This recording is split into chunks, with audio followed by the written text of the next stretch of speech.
Warning: some contents may be disturbing. Viewer discretion is advised.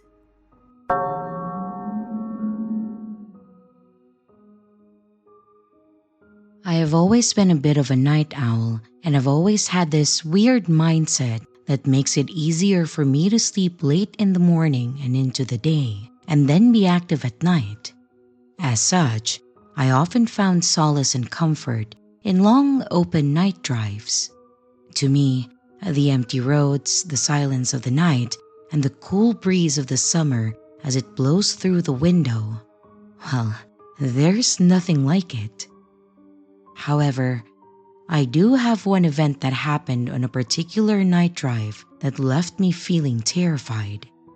Of course, it hasn't stopped me from going for my drives, but it definitely left me in a weird position. It was a cloudy night, so it was rather dark on the side roads where there were no streetlights, and the only thing keeping me on the road were my headlights. When I go on these drives, I like to go out into the areas where there just aren't a lot of houses or people, which, where I live, isn't hard.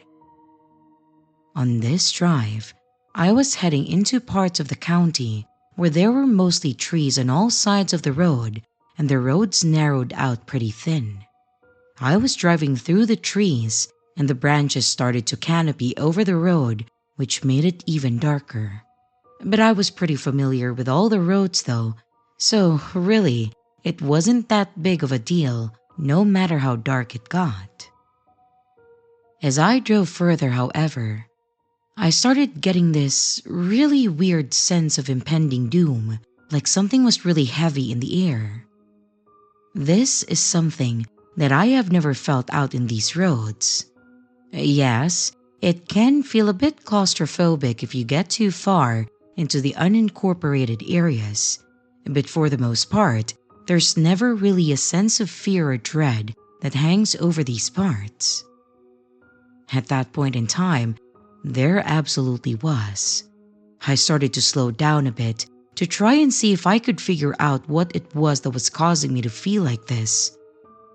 And after a while, I saw something that was a bit strange. I saw a man walking on the side of the road. And now, that wouldn't be odd in most places, but where I was, there were no houses, no people, and definitely no reason for a person to be walking out on the side of the road this late into the night. What was even weirder was that this man wasn't dressed for a long hike or anything. He was dressed in all black, in a button-down shirt with a black tie, and also a hat. I think it was a bowler hat. At first, I was thinking that it was weird, sure. But then, my next thought was, wait, what if this guy broke down on these back roads and he has no idea where he is or where to go? Note that I am not an incredibly social person, to be honest, but I was sitting there and thinking about how I would feel if I was in his position and the only car for miles just drove by without even checking on me. So with that thought in mind, I decided that I would stop and at least see if he was okay. I pulled over to where he was walking, and as I slowed down, the previously mentioned feeling of something was wrong definitely got worse. Like, it went from a looming feeling of something is wrong to that thing that is a threat is present. I almost just said screw it and then drove off, thinking that this guy was going to pull out a gun and then shoot me and then try to steal my car. I know, it's hard to explain, but part of me still thought that I needed to stop for him. And as I did, the man stopped walking and slowly turned to look at my car. I rolled down my passenger side window and just kind of shyly asked if he was okay. Part of me expected him to be this creepy looking guy with a deformed or maybe demonic face or something. Just something to justify why I was feeling so freaked out as I approached him. but he looked absolutely normal. In fact, he actually looked friendly, and part of me just thought that I was losing it. When I asked him if he was okay, he slowly walked over to the passenger window, leaned down to look at me, and said that he was fine. There were a few moments of silence between us, with him just staring and me trying to put together another sentence. But I eventually did. I asked him if he was in need of a ride or anything like that, or if he needed to make a phone call. At this point, he leaned closer. He put his hands on my door and just stared at me. Again, he didn't appear threatening, but something was setting me off inside. After staring for several more moments, his straight face shifted to a smile and he just said, "I think you should just keep going." He just stood there staring at me with that same smile, and I just sort of choked out an "okay," and he nodded. He then pulled back and gave me a wave, and I just shifted the car back into drive and I pulled away slowly. And I glanced back in the rear view a few times as I did. Each time, I saw him just standing there, watching me drive away and smiling at me, until he was no longer near enough for me to see him. The mood was definitely dead after that, so I just took some side roads until I got home and I decided to go to bed. I know that this was such a non-event, but to me, for some weird reason, it was so beyond terrifying. The way that he just seemed to release this threatening aura and be normal, and then the way that he just told me to keep driving, like if I stuck around, something bad was going to happen. It felt like both advice and a threat, like if I stuck around, it was going to be a problem for me. I think what made it so creepy was that it was the middle of the night, like 1 or 2 in the morning, and he was just there. Again, there were no streetlights, no houses nearby, no business or anything. He was walking in the pitch black down a dirt road in the middle of a rural part of the country. Maybe he was harmless and just wanted to disappear. Or maybe he was something more. I have no idea, and I don't want to know, to be honest, because it just scared me. I'm glad nothing more happened, and I hope to never see that man again.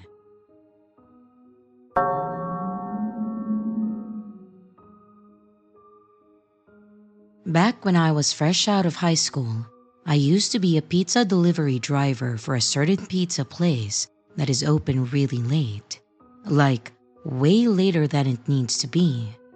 I admit that delivering pizzas at like 1 in the morning is a genius way to get business from drunks and stoners, but I also have to say that the pay sucked, and I was never more tired than the 9 months that I worked at that place. This experience was a few years back, but thinking about it and how it could have gone seriously makes me feel like I want to get sick. I won't. I'll push through getting the story written out though, but it really does cause a bit of panic in me. It was a pretty typical Friday night. I was nearing the end of my shift and was actually on my last delivery from the triple that was thrown on me by my jerk of a manager, who knew that I was about to leave. This being my last delivery, it was the furthest out of the 3, and it was definitely in a more spread out and remote part of our town. I don't live in a big city, but it's fairly concentrated with houses that circle the epicenter, and then our neighborhoods that spread out in every direction. This delivery was in one of those out on the edge neighborhoods. I pulled up to the house after circling the neighborhood a couple of times trying to find the numbers, which, in tangent, if you order pizza delivery, please turn on your light so we can see your house numbers. Anyways, I circled a couple of times, I found the house, and I grabbed the pizza to walk it up to the front. The house looked decent. It wasn't run down or anything. It was just really dark, like the occupant was in bed or not home, which, yes, did make me feel a bit uneasy about this delivery. Though, it wouldn't have been the first time that I had taken a delivery to a drunk person that had passed out after putting the delivery in. I knocked a few times, but there was no answer. I pulled out my cell phone and I called the number on the order, but it was disconnected.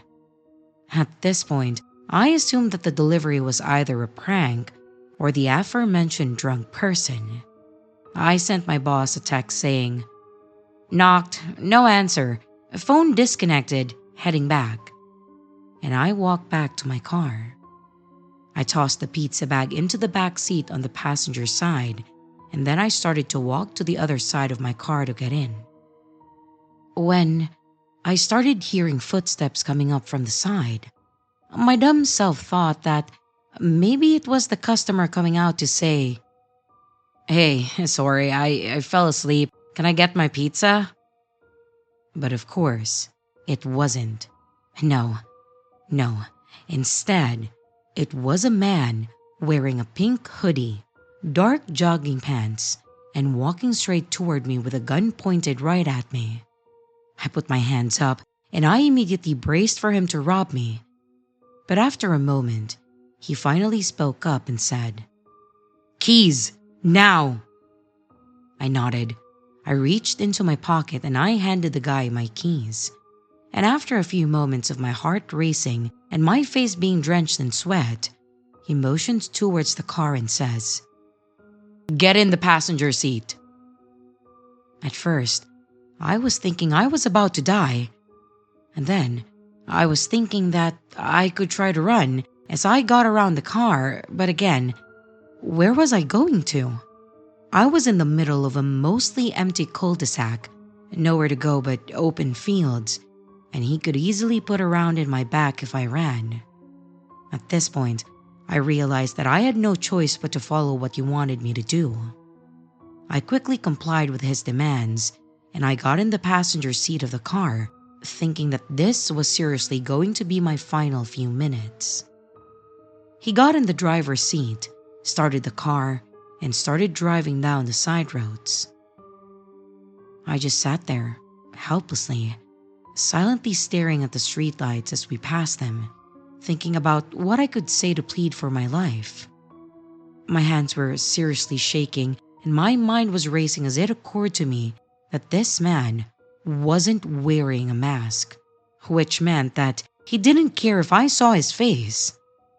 And to me, this meant that he didn't plan to leave anyone to identify him, so I was definitely going to die. As we drove in silence, the carjacker seemed to become more and more agitated, glancing around nervously, muttering things to himself, staring at the clock on the road randomly back and forth. It honestly felt like several hours were passing, though it was probably only a few minutes.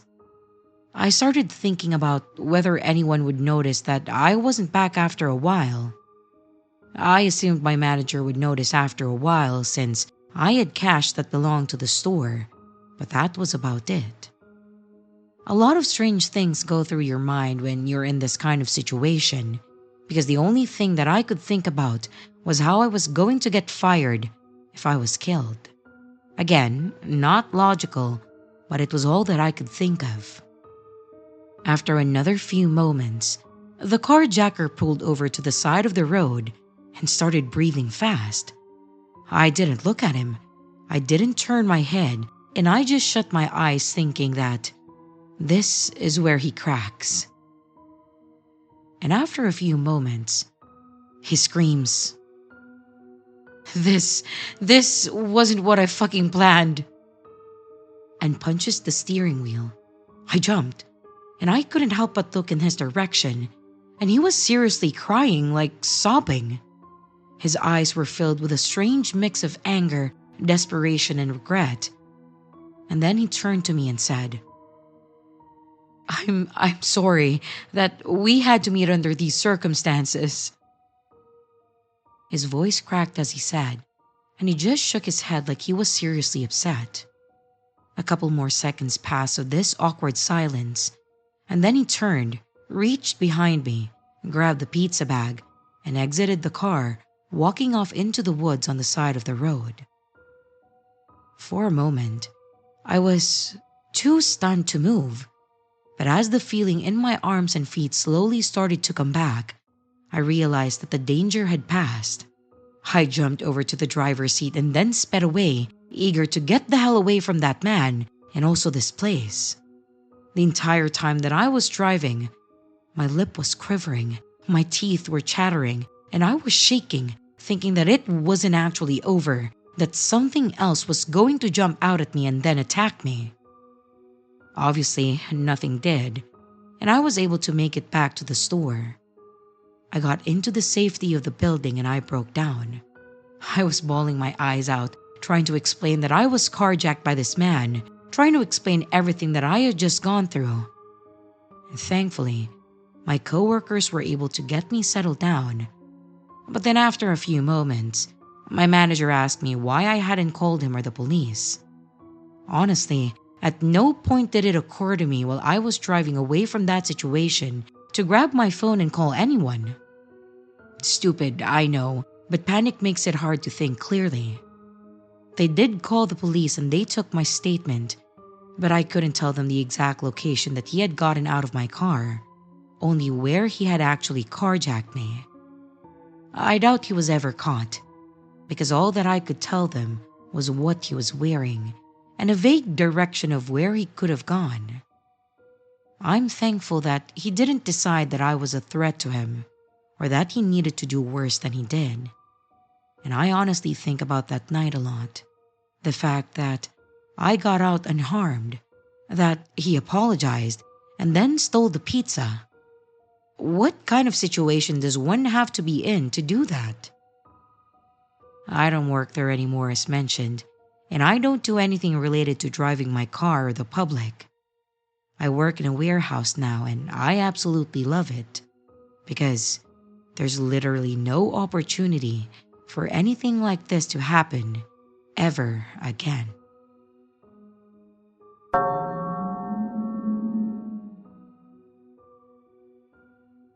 About a decade ago, I had an honestly chilling experience while I was out driving at night.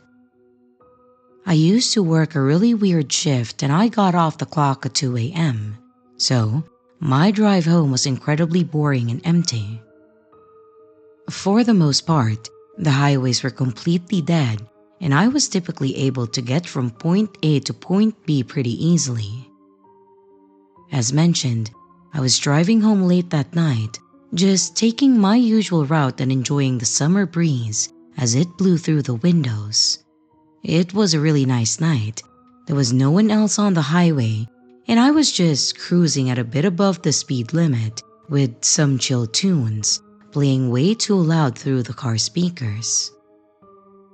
About halfway through the drive, I was rounding one of the curves and started on a downhill portion of the highway, and my eyes sort of landed randomly on what looked like a person just down the road. I slowed down, thinking that there was no way that this person was walking on the shoulder of a highway with a speed limit of 65. But sure enough, it was. Thankfully, with it being as late as it was, and the highway being completely open like this, I was able to slow down to see if the person was okay or if they needed any help.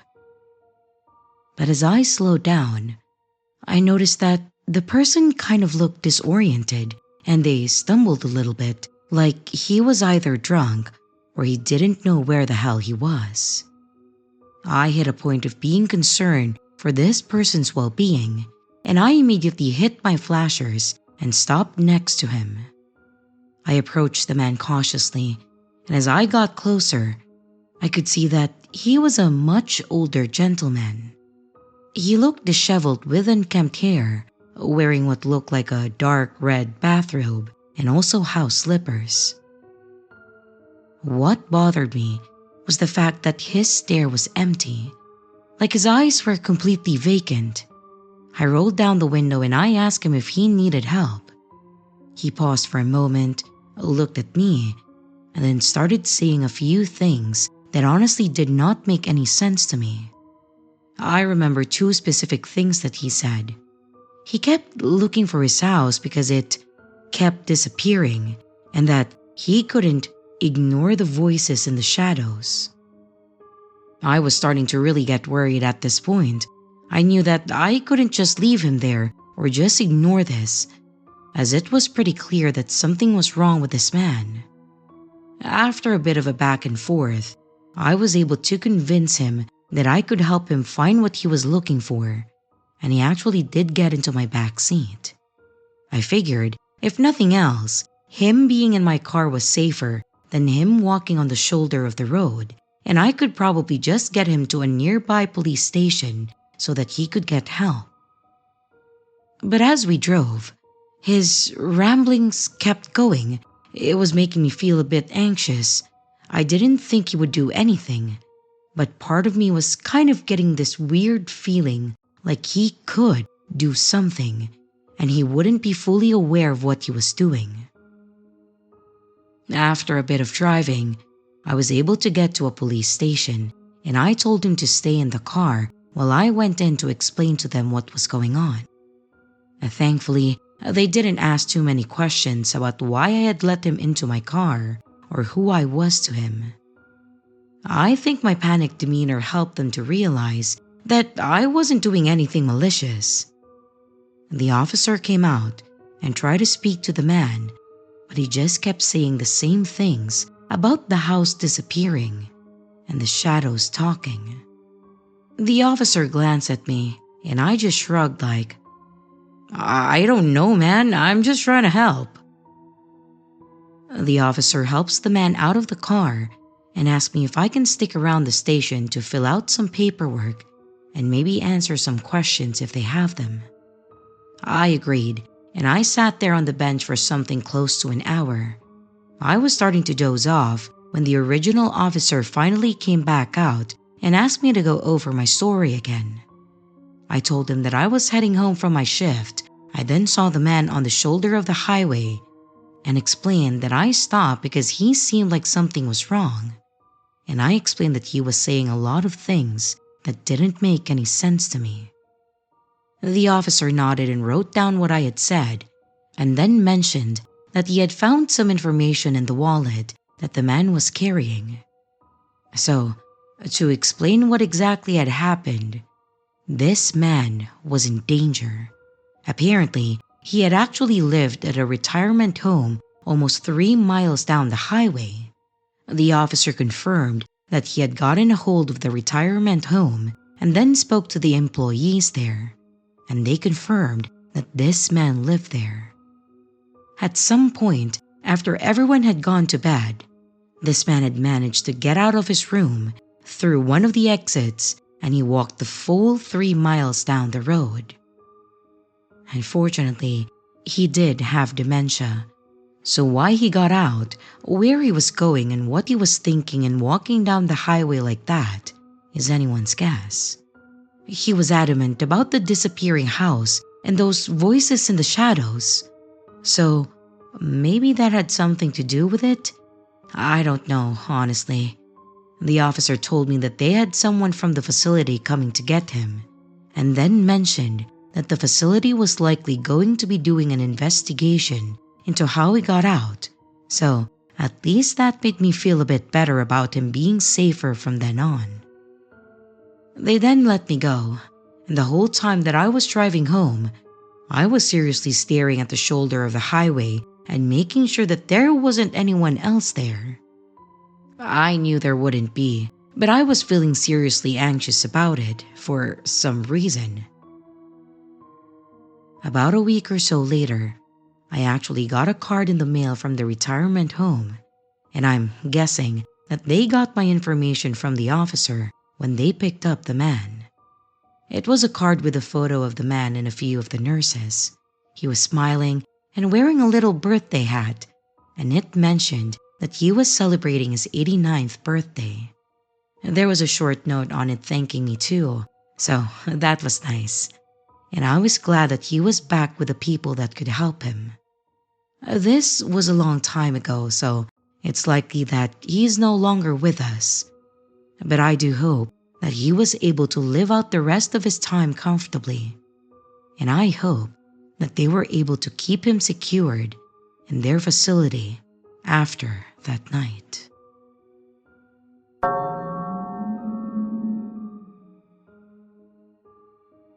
I have family members that live in the middle of nowhere, way outside of any major town or anything.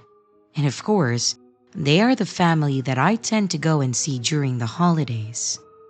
Thanksgiving is one of the major holidays for my family, as it was my grandmother's favorite day, and we get all the extended family on her side together to have a lovely meal, and it's always a good time. This story isn't about the get-together though. It's about something that happened after the fact. Most years, I would stay at my aunt's house and leave early the next morning.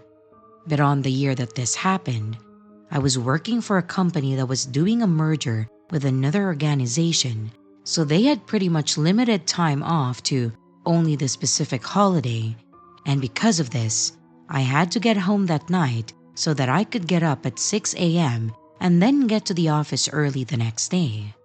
If nothing else, it was a pain in my ass as I hate driving late at night, especially for the full hour that I have to drive to the north to get home, and the fact that they live in the middle of nowhere, which means that there are absolutely no streetlights. I tried to leave at a good time, but it was hard to leave my family that night as they wanted to continue talking and spending time together. So by the time that I got out of there, it was around 10:30 at night. I get out of the driveway and out onto the dark roads, making the necessary curves, trying to keep my eyes open and my mind focused on the trip. I was definitely struggling, like really struggling, to keep myself awake. I think that digesting all that food and the hard spike in my blood sugar had really started taking its toll on me. I could feel my eyelids starting to drop as I was going. The longer I went, the harder it was to keep myself going. So I figured that the best course of action for me was to put on some music. Unfortunately, I have an older car that doesn't have any sorts of wireless connectivity. So when I listen to music, it has to be on CD. The disc that I had in was not going to be enough to keep me awake. I needed something heavy and aggressive.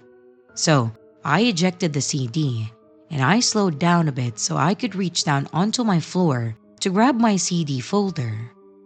I will say that this was incredibly stupid.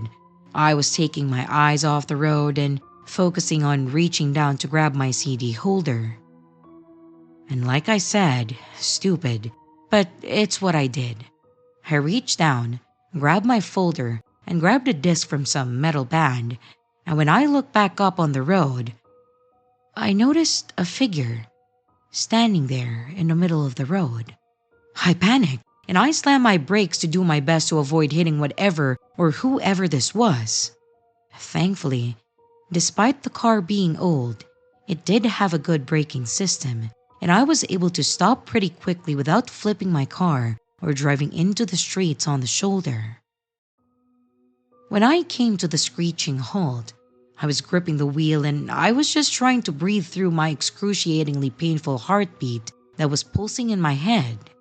I honestly thought that I was about to have a heart attack, considering how high my blood pressure was over those couple of seconds.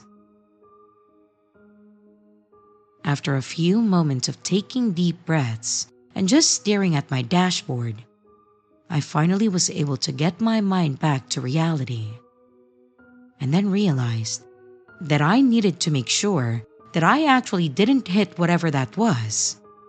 I looked up and out all of the windows and in the mirrors, trying to see if I could see anything, but there was nothing there. I was confused, panicked and trying to not literally pass out. Where the hell had this thing gone? What the hell was that thing even? I pulled the car over to the side of the road and I parked it so that I could get out and look around to see what was going on. I stepped out onto the road and walked a bit back, looking into the shadows of the road that was lit only by my taillights. I stared at the darkness, squinted to see if there was anything there, when I did see something. In the darkness, I could see what looked to be the same figure, still mostly shapeless, but almost human-shaped, just standing in the darkness and looking in my direction. I lifted my hand and I waved and I shouted back to see if this was a person and if they were okay. I shouted, "Oh, hey, is everything all right?" And as I did, this figure just stood there motionless. I was starting to get freaked out, thinking that this wasn't a person, that it was something else, something supernatural. I started to walk backwards toward my car, keeping my eyes on this figure, and as I got to my car and reached toward my handle, I heard what sounded like laughing, like a high-pitched voice that was giggling in the distance, in the direction of whatever this thing was. Well, that was all I needed to hear. I threw my door open, got in, and I took back off down the road to continue my trip. I drove the rest of the way in silence, my heart keeping up its stupid fast rate, staring in my rearview mirror every 10 seconds to see if this thing was following me somehow. Obviously it wasn't. Whatever the hell that demonic thing was, it stayed there in the dark, a fact for which I was very thankful. I got home and I struggled to go to sleep that night, just kind of staring at the ceiling with my heart just pounding like hell. Honestly, I don't think my BPM dropped below 120 until the next morning. Like, my body was reacting intensely to the whole thing, like my instincts knew that whatever this was truly dangerous, and it would have been much worse if I hadn't taken off. To this day, I still can't explain what happened on that drive home. I've tried to rationalize it as my imagination just running wild or some sort of prank. But deep down, I know that something truly terrifying was watching me. I've since avoided that stretch of road. I found another way to get home from my aunt's house, and the memory of that night still haunts me. For anyone that has any sort of name for this thing or an explanation, please do let me know. I can't physically describe it other than it seemed to be just a living shadow on the road that stared intently. It looked like a person, sort of, but it was mostly shapeless beyond that. It was just intensely dark and creepy. I know that this doesn't help much, but it's the best that I've got for it. Anyways, that's my story, and I hope that I never experience anything like this for the rest of my days.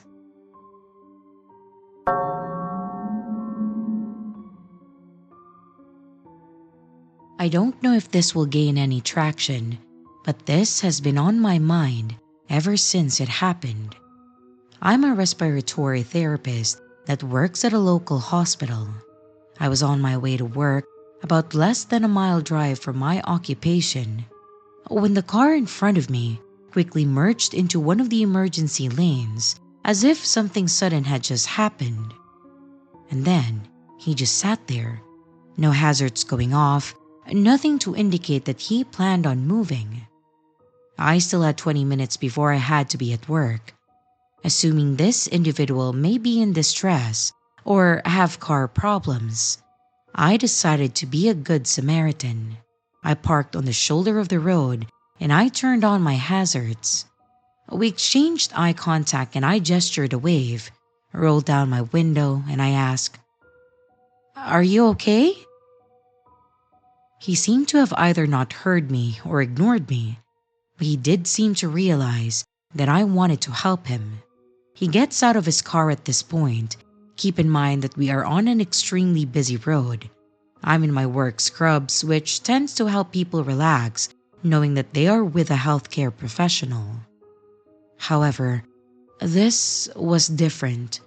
When he got out of his vehicle, I assumed that he would have told me that he was in some type of pain or something that caused him to pull over abruptly. He had been driving fine the entire time that I was behind him. So, I casually get out of my vehicle and I walk over to the back end of his car. This is when I officially start a conversation asking if he's hurt or if something is wrong. You know, all the basics. But the thing is, his eyes were cold. He had this body language to him that almost made him seem a little unhinged or skittish.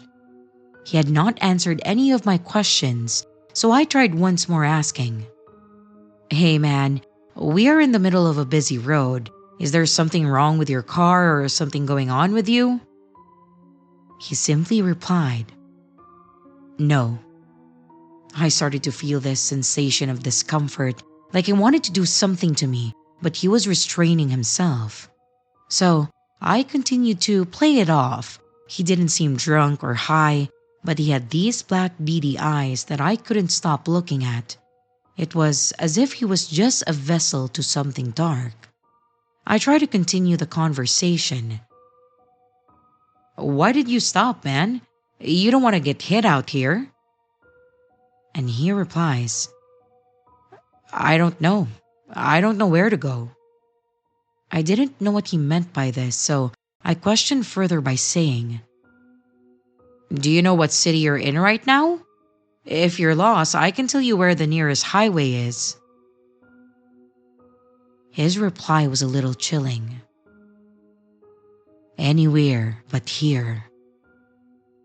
I was now so confused. He didn't know where he was but felt this urge to get out of the area as quick as possible. So I asked, "Well, what direction are you wanting to go? 75N will take you to Dayton. You take 75S and you'll head to Cincinnati." He then asked, "What would you do in my position?" Now, I have no idea what he meant by this, but I simply said, "I don't know what kind of position you're in, man. Can you drive? The hospital I work for is within view and we don't have to go in. I just want to make sure you don't get hit." He agrees to follow me, but once I turned on my blinker to turn into the hospital, he completely stopped following me. He pulled a U-turn and then sped off. I know this isn't the creepiest thing in the world, but you really have to try to understand just how foreign and strange this behavior was. Each time we engaged in conversation, it was as if he was contemplating to tell me something, but ultimately remained silent. From the looks of it, he drove a red Toyota, a RAV4 hybrid maybe. So, I mean, he didn't have a broken down car or look like he was a substance abuser. He just seemed incredibly nervous, and his fast motion gestures and twitches of all his body language has left me puzzled and still gives me shudders when I think about how he moved, talked, the lack of response, declining any help, and not explaining a single reason as to why he just decided to park on the side of the road. A simple, "Oh, I'm just lost," would have been enough for me to feel better about the entire situation. He just seemed incredibly paranoid and hesitant. On top of it, the entire conversation led nowhere to his situation or why he was acting so strange. I just wanted to make sure that he didn't need help or get hit by a car. Anyway, I'll update you guys if I hear anything about a patient coming in later. He also has a face that is burned into my memory.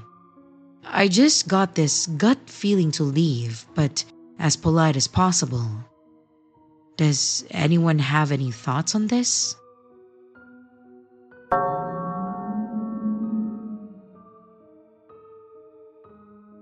I want to start this story off by saying that It isn't necessarily a horror story, although it was absolutely scary for me, as some people may come out of this story thinking that I'm preachy, and I don't really care if that's how you feel by the end.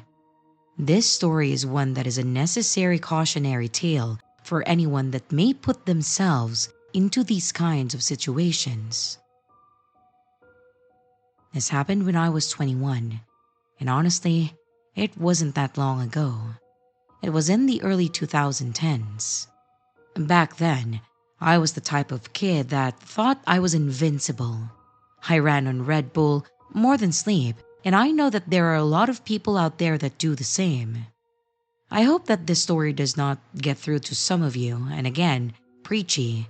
I know, but it's an important experience that needs to be put out there. I was driving home from college on a Friday night, trying to get out to my parents' place to spend a few days so that I could get away from campus. I had made this drive numerous times, always late in the evening, and I had never had any issues with it. It was a long, monotonous drive, one that was partially main roads and partially winding side roads.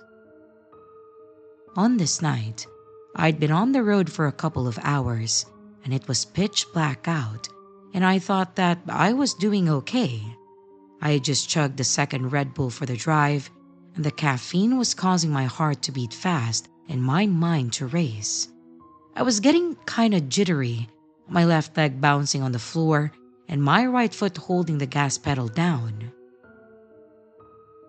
My eyes kept wandering onto the dull glow of the headlights as they passed, and despite the fact that I was starting to feel a bit lightheaded, I was determined to make this drive without stopping.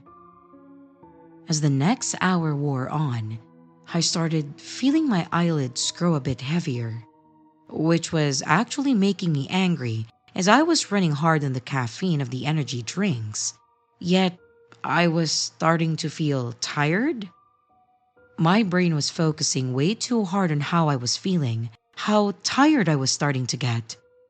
I started thinking that I should pull over and take a minute to take a breath, that my getting lightheaded was something serious. But being the stubborn guy that I was telling myself that I only had about half an hour left to go. It was probably the rush of adrenaline that was kicking my ass at the same time that my brain was begging me to sleep. But I was arguing with myself inside about stopping. And in the end, my stubborn side won. And I slapped my face telling myself that I wasn't going to give up that easily. And that's where things went completely wrong, and my life would change permanently. It must have only been for a couple of seconds, but in the brief moment that my eyes fell shut, my car veered slightly to the side. The sudden jolt of the tires hitting the gravel on the shoulder snapped me awake, only to see that I was heading off the road. Panicking, I overcorrected and quickly went from correcting and trying to maintain to completely losing control of the situation. My car skidded across the road and I slammed into a guardrail, causing my car to flip multiple times, before finally coming to a hard stop just before hitting a large tree. Now, the force of the impact is beyond description. The glass all shattered, and the only sound alongside the metal crunching was me screaming my lungs out as the whole thing happened. Time seemed to completely slow down as I felt myself being violently tossed around the interior of my car. And when it finally came to a rest, I was nothing shy of disoriented and in shock.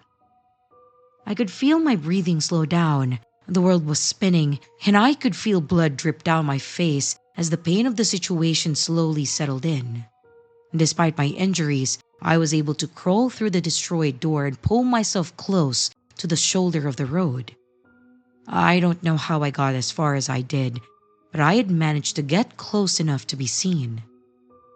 I lay there, trembling, crying, screaming as loud as I could while in excruciating pain. After what was probably a couple minutes, A car drove by and they saw me. I will say that after I heard, "Oh my God, call 911!" I completely blacked out. And there is a huge chunk of time that is completely gone. My memory goes from hearing that to seeing doctors trying to keep me alive and then waking up when everything was done. And the aftermath of all of this was a nightmare. I spent a couple of months under medical care, undergoing surgery and physical therapy. My body was broken in ways that I couldn't imagine, and the worst of it was my left leg, which was so damaged that they had to amputate it up above the knee. From what I was told, it was completely destroyed, and the fact that I didn't bleed out while crawling was nothing shy of a miracle. At the age of 21, I was permanently scarred and handicapped to the point that now I spend a lot of my time in a wheelchair. I've had to adapt to having a prosthetic, and everything has been different. I have so many scars from that night, and I often find myself jumping in the middle of the night, screaming as the memories of the crash keep playing in my head. I have adapted, thankfully, but it hurts so much to know that had I made a better decision that night, had I just pulled over and maybe taken a quick nap, I would have been okay. I would have been none the worse for wear and made it to my parents' house, and life could have been normal. But I didn't. I didn't make good decisions, and I have to live with the consequences. Again, this isn't for pity, but a warning for anyone that thinks that it's smart to push themselves to the end of their rope, that thinks it's okay to keep going when they are tired. The consequences of falling asleep at the wheel can be devastating and life-altering, of which I am a prime example of. It's not worth it, so take care of yourself and listen to your body, and don't end up with a story like mine.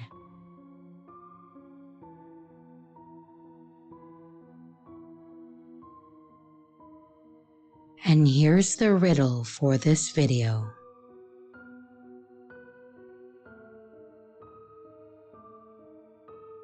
Hello everyone, it's your creepy sister here. Thank you so much for watching the video. I really appreciate it. I would also like to give some extra love to my Patreon members, my channel members, and also my tippers. Thank you so much. If you would like to extend a little bit more support for the channel, don't forget to leave a like and a comment down below. If you would like to become a Patreon member, a channel member, a tipper, or even to buy merch, check out the links in the description below. Again, thank you. And I hope you stay scared, because your fear feeds me.